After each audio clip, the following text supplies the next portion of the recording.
Thank you so much for coming out to the Harvest Festival. In the cold, in the dark, thank you for coming with us and supporting the Orange County Rape Crisis Center. Their programming is really important, so we're really glad to support them. Yay! Thank you! Special thanks to all our performers and those who ran booths. You really helped us out. Carolina Women's Center was like talking.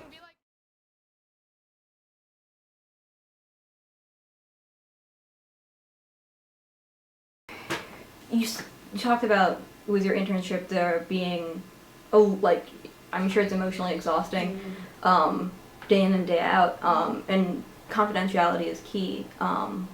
But within that, could you tell me some of your experiences on a day-to-day level there, your first day, for instance, what that was like? Let's see.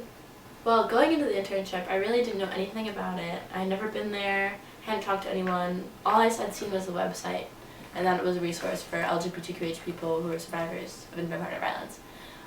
So I walked in there and instantly got amazing vibes, because before every meeting at the Anti-Violence Project, aka AVP as people call it, everyone goes around and says their preferred gender pronoun. My name is Martha.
I guess first, this is more of a, relates back to what we were talking about before, what your experience was like over the summer. I know you had an internship that was with some of the same kinds of issues. Yeah.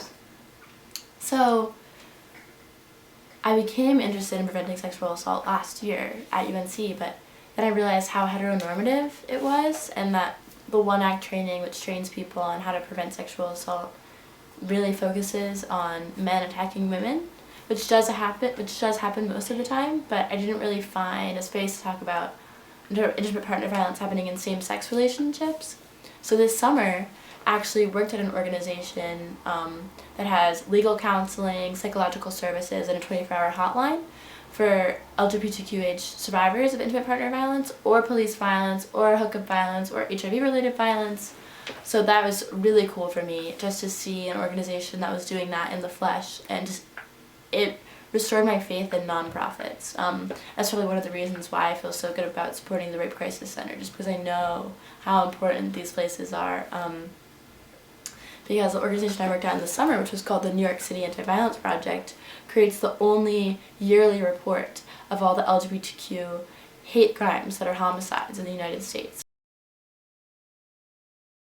This year, here's who killed them, kind of studying the data over time and kind of shedding light on that issue, because a lot of people just still talk about it. And even while I was working there, 2 transgender women of color were killed in my hometown. So it definitely felt like a very pressing issue.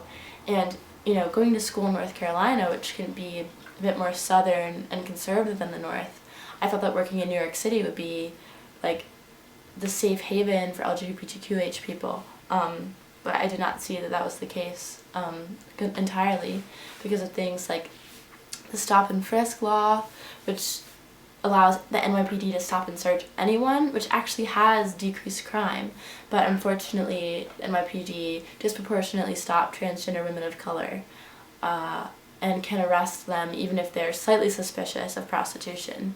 So that leads to a lot of transgender women of color being sent to central booking and going through some pretty harsh conditions because their gender identity isn't correctly labeled on their ID, or just going through harassment. So our organization does trainings with the NYPD, tells them certain words that are really offensive, or kind of how to treat the issue.